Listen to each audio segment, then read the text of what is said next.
ये बच्चे आपके होते थे, ये लोग एक लड़की को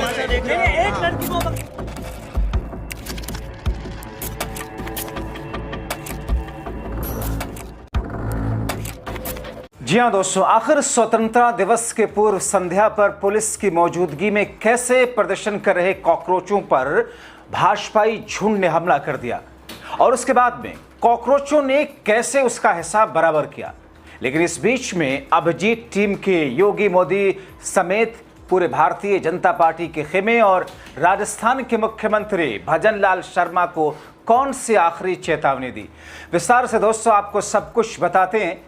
अगले चंद मिनट जरूर रहें, क्योंकि ये खबर स्वतंत्रता दिवस के ठीक चंद घंटे पहले जो कुछ हुआ उसने सरकार की नीति, रणनीति और सरकार किस तरफ जा रही है, इतने सब कुछ झटके पे झटके लगने के बावजूद उसे अकल क्यों नहीं आ रही, उसकी पोल खुलती हुई है। दोस्तों, भारतीय जनता पार्टी और केंद्र की मोदी सरकार से लेकर के देश के 22 राज्यों की बीजेपी और एनडीए की सरकारें, जिनके बज़ाहिर चूल्हे तो हिली हैं, मगर अभी भी हठधर्मी ऐसी कि वो जा नहीं रही। अब देखिए ना, स्वतंत्रता दिवस के पूर्व संध्या पर चंद घंटे पहले राजस्थान में अभिजीत दीपिके की टीम ने वहां पर शिक्षा, छात्रों से जुड़े मुद्दे और अल्फा जिनके मुद्दों को लेकर के सरकारी स्कूलों की अव्यवस्थाओं, खराब सड़कों को लेकर मोर्चा खोला। अलवर राजस्थान का इलाका, भारतीय जनता पार्टी की सरकार। अब दोस्तों, जैसे ही राजस्थान के अलवर में कॉकरोच जनता पार्टी के लोग स्कूल के छात्र छात्राओं के साथ धरने पर बैठे, अचानक झुंड एक गुंडों का, जिसमें कहा गया कि भाजपाई गुंडे हैं, भाजपाई झुंड आकर के हमला कर देता है, अटैक कर देता है दोस्तों। जबकि दोस्तों, जो मुद्दा है, वहां की जो मुश्किल है, बार बार शिकायत की गई सरकार से, शिक्षा विभाग से, ध्यान नहीं दिया गया। मगर दोस्तों, अभिजीत दीपिके की टीम और उनकी पार्टी के प्रवक्ता आशुतोष राणा की लीडरशिप में यह पूरा का पूरा प्रदर्शन चल रहा था, आंदोलन चल रहा था। मगर देखिए इस वीडियो के जरिए, इस पूरे वीडियो को देखिए किस तौर पर कैसे भिड़ंत रही और क्या कहा जा रहा। तो ये बच्चे आपके होते थे, ये लोग एक लड़की को अब अगर किसी ने हाथ लगा दिया ना, बच्चे हमारे ही हैं। नहीं, ये बच्चे फोन कर रहे हैं कि लोग हमारे नहीं है। अब बच्चों से पूछो कि बाहर निकलो इनको। ये इस गांव के भी नहीं है, गायब मत हुआ करो। ये इस गांव के भी नहीं, बच्चे खुद मना कर रहे हैं। भाई साहब, ऐसी कोई बात नहीं। मेरे से पॉलिटिक्स मत खेलना, यहाँ पे गलती से भी मुझसे पॉलिटिक्स मत खेलना। देश के शिक्षा मंत्री को हटा के आए तो हमें वो मत समझना।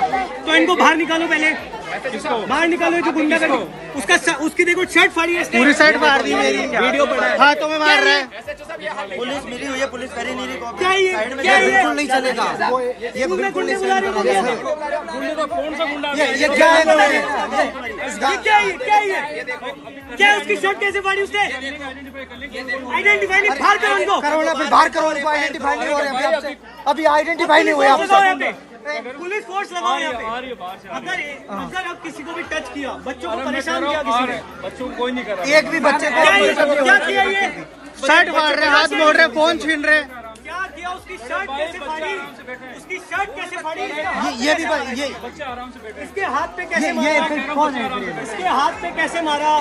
बच्चे क्या ये बच्चे नहीं है? क्या कैसे मारा? ये बच्चे नहीं है? ये जो बाहर रहे, तो पीट रहे, ये बच्चे नहीं है। अब किसको कौन कर रहा है?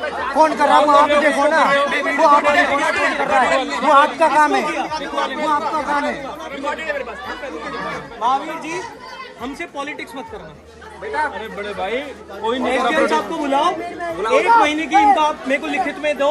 हम चले जाएंगे, हमें कोई दिक्कत नहीं है। 1 महीने का हमें लिखित दे दो। हमसे पॉलिटिक्स मत करना। हमें स्कूल ठीक कराने। आपके बच्चे स्कूलों में नहीं पढ़ते हैं? दीपक जी, इन बच्चों को धक्का दिया था, बच्चे के हाथ में लगी। भैया ये आ गए। इनको बच्चों को धक्का दिया, उनको धक्का दिया था ना कि जाओ तुम्हारी मांगे पूरी कर लो। नहीं ये लोग कौन बोल रहे हैं? जो कि हमारे गांव का भी नहीं, उनका क्या हक हमारे यहाँ स्कूल में आने का? ऐसे तो साहब इसका जवाब देंगे। बीजेपी के अकाउंट से लाइन ऐसे तो साहब इसका जवाब देंगे। इनको भी इन बच्चों का रिकॉर्ड कर लिया, बच्चों का रिकॉर्ड कर लिया, चारों बच्चों इसका जवाब देंगे। अगर एक भी मेरे लड़के को किसी ने टच किया, मैं कह रहा हूँ कि यार आप समझ नहीं, आप समझिए, प्रोटेस्ट कॉल करेंगे वरना थाने एक के भी लड़के को अब किसी ने टच किया तो अब मैं धरना पुलिस स्टेशन पे दूंगा। हाँ बुलाइए,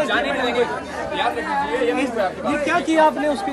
मैंने नहीं किया। तो आप क्या कर रहे थे? आप सब उधर बात कर रहे थे फोन आपका काम क्या है? अब दोस्तों देखिए ना कि कैसे जेनजी को रोकने के लिए किस तौर पर गुंडई की जाती है। अब अगर राज्य स्तर पर भाजपा की पुलिस और उनके गुंडे इस तरीके से जेनजी को डराएंगे, उन पर अटैक करेंगे, तो फिर चिंगारी आग बनने में समय थोड़ी लगेगी। उधर बिहार में छात्रों ने सरकार के खिलाफ फिर से शिक्षा के मुद्दों और छात्रों के मुद्दों को लेकर आंदोलन शुरू कर दिया। बंगाल में ऐसी स्थिति शुरू हो रही है, वही बिहार जहां पर बीते दिनों छात्रों पर, निहत्थे निर्दोष छात्रों पर AK-47 से सरकार ने गोलियां चलवाई। सरकार ने इसलिए क्योंकि पुलिस सरकार की मर्जी के बिना इतना बड़ा कदम नहीं उठा सकती। मगर जेनजी ने कह दिया कि अब अधिकारियों के लिए गिड़गिड़ाएंगे नहीं, आंदोलन करके अपना हक लेंगे। और इसमें सुन ले केंद्र की सरकार और खास तौर पर उत्तर प्रदेश। अब इसका एक और उदाहरण हैदराबाद की लॉ यूनिवर्सिटी में बीजेपी सांसद और बार काउंसिल ऑफ इंडिया के चेयरमैन के तानाशाही वाले रवैये को अभिजीत दीपिके ने धराशायी किया। सुप्रीम कोर्ट ने भी उस बीजेपी सांसद की क्लास लगाई। दोस्तों, हालात अब देश के सबसे बड़े सूबे यूपी में भी जेनजी ने बदलने का बीड़ा उठा लिया है। मगर 27 के चुनाव में हार के डर से अभी से वहां पर ऐसा लगता है कि जैसे हिंदू मुस्लिम पिच को नए सिरे से तैयार किया जा रहा है, ये भूलकर कि ये जेनजी हैं, हिंदू मुस्लिम वाली विभाजनकारी राजनीति को चलने नहीं देंगे। वहीं यूपी, जहां अयोध्या राम मंदिर के चंदा चोरी में भाजपा, संघ और विश्व हिंदू परिषद फंसा हुआ महसूस कर रहा है, मगर वहां पर थेथरोलॉजी का प्रोपेगेंडा चल रहा है। हालात ये हैं कि 15 अगस्त मतलब स्वतंत्रता दिवस के पूर्व संध्या पर खुद उत्तर प्रदेश के मुखिया चंदा चोरी पर दाएं बाएं करके हल्के फुल्के अंदाज में निकलने की कोशिश करते हैं बोलकर, मगर हिंदू मुस्लिम वाली राजनीति की बिसात बिछाने से नहीं चूकते। अब से थोड़ी देर पहले यूपी के मुखिया कहते भी हैं कि चंदा चोरी पर दोषियों को कड़ी कार्रवाई कानून के हिसाब से होगी। मगर सवाल लोग पूछते हैं कि क्या उनके यहां बुलडोजर जाएगा? जिन लोगों ने बीजेपी की राजनीतिक धुरी तोड़ने का काम किया, श्री राम के घर में चोरी की, और यूपी के मुखिया खुद योगी हैं, लेकिन यहां इनके बुलडोजर में डीजल खत्म हो जाता है, टायर पंक्चर हो जाता है। लोग कहते हैं कि जब किसी मुस्लिम का नाम किसी अपराध में आता है तो आरोपी के शक्ल में भी अगर नाम आता है, बिना कोर्ट द्वारा अपराधी माने गए, तब भी उस अल्पसंख्यक को, उसके घर मकान को तोड़ दिया जाता है। उनके घरों में उनके बुजुर्गों, उनके छोटे छोटे बच्चों को बारिश सर्दी के मौसम में खुले आसमान के नीचे भेज दिया जाता है, और इनकी जुबान, इनके हाथ नहीं कांपते, मगर चंदा चोरी पर बोलने में जुबान लड़बड़ा जाती है। लेकिन उनके तेवर भी तब बदल जाते हैं। और बात मुस्लिम से जोड़कर वो क्या कहते हैं दोस्तों, कि चंदा चोरों को कानून सजा देगा मगर हमें बंटना नहीं है। और फिर नफरत की बिसात पर लिखी गई स्क्रिप्ट पढ़ी जाती है। कहने लगते हैं दांत पीस कर, अतीत की गलतियां हमारे सामने इतिहास के रूप में परिमार्जन का एक माध्यम भी है, हम सब के लिए होता है। जब भी हम उसकी अनदेखी करते हैं, उसका मतलब है हम अतीत की उन गलतियों को दोहराकर फिर से प्रयास कर रहे हैं, हमें बंटना नहीं है। ये देश गुलाम क्यों हुआ? 1526 में, आज से 500 वर्ष पहले, आज का जो संभल है, इस संभल में श्री हरिहर मंदिर को तोड़कर वहां पर एक गुलामों का ढांचा खड़ा किया गया। 1528 में अगर उसकी प्रतिकार 1526 में एकजुट होकर संभल में हुई होती तो कदाच ही 1528 अध्याय में दोहराने का दुस्साहस कोई नहीं करता। कौन कहते हैं ये? उत्तर प्रदेश के मुख्यमंत्री। मतलब सब कुछ हिंदू मुस्लिम वाली विभाजनकारी रणनीति की तरफ सारी चीजें मोड़ी जा रही हैं। दोस्तों, यूपी में कितने सरकारी स्कूल बंद किए गए? शिक्षा व्यवस्था का क्या हाल है? 69,000 शिक्षक भर्तियों को लेकर के कितने वर्षों से छात्र अभ्यर्थी सड़कों पर है, मगर इनको स्कूलों को बंद करा के शराब के ठेके खुलवाने में दिलचस्पी है।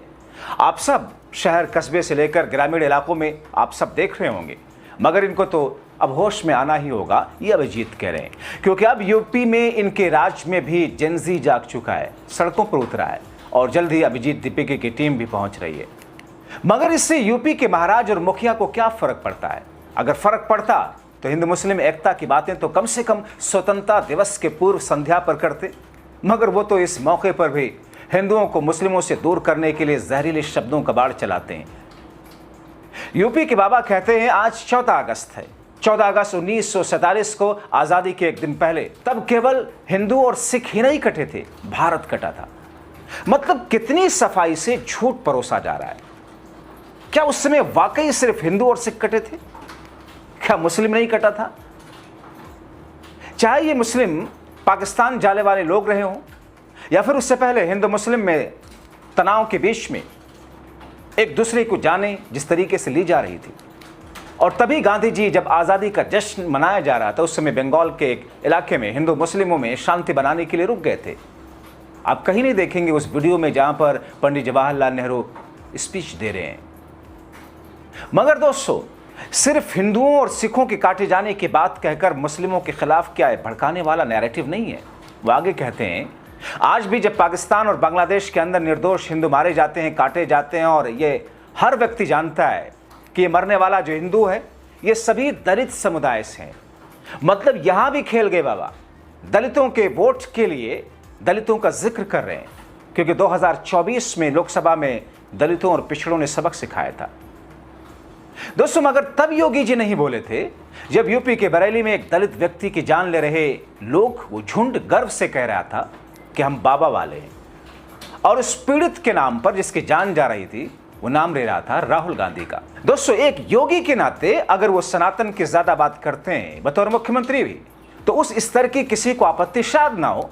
हालांकि जब वो मुख्यमंत्री की कुर्सी पर हैं तो राज्य के सभी धर्म और उस धर्म के फॉलोअर्स की रक्षा समानता के साथ करने का कर्तव्य उनका है। मगर ऐसा नहीं है। तो क्या ये मुस्लिमों के खिलाफ नफरत फैलाना नहीं? क्योंकि आप बाबा जी के बयानों और मुस्लिमों के खिलाफ किए गए और किए जा रहे पुलिसिया और प्रशासनिक अत्याचार, यहां तक कि सनातन का नाम लेकर कुछ भी उत्पात मचाने वाले लोगों को जब आप देखें, बहुत सारी वीडियोस, जब किसी बुजुर्ग अल्पसंख्यक की दाढ़ी पकड़कर पीटते हुए जय श्री राम के नारे लगवाते हुए घसीटा जाता है, तो फिर इन योगी महाराज की आंखें दूसरी तरफ क्यों चली जाती हैं देखने के लिए? मगर उस यूपी में अब जबकि जनजी आक्रोशित है कि स्कूलों की हालत चरमराई है, स्कूल बंद कराए गए मगर शराब के ठेके खोले गए बाबा राज में, तो सवाल उठेंगे और जनजी अपने हक को तो लेगा ही। राजस्थान के अलवर से एक छोटे से स्कूल से शुरू हुआ अभिजीत दीपिके का आंदोलन, उनकी टीम का आंदोलन, और अभिजीत दीपिके की टीम, उनके टीम के प्रवक्ता का आशुतोष रांका का लीड करना, यूपी में जंतर मंतर के एक्सटेंशन को आगे बढ़ाते हुए जस्टिस मोर्चा का सरकार से मोर्चा लेना, और आने वाले दिनों में अभिजीत दीपिके का अपने टीम के साथ मैदान में उतरना, इंडिया गठबंधन के सहयोगी से यूपी की सरकार को हिलाना, ये बहुत कुछ दर्शा रहा है कि आने वाले वक्त में अभी वो सब कुछ देखना और झेलना सरकार को बाकी है जिसकी कल्पना भी वो नहीं कर सकती। मगर अभी भी ऐसा लगता है कि वो गलतफहमी में है। दोस्तों, आप क्या सोचते हैं? इन तमाम कड़ियों को जोड़ करके अपनी राय कमेंट बॉक्स में जरूर लिखें। अभी के लिए इतना ही। अंत तक देखने के लिए शुक्रिया।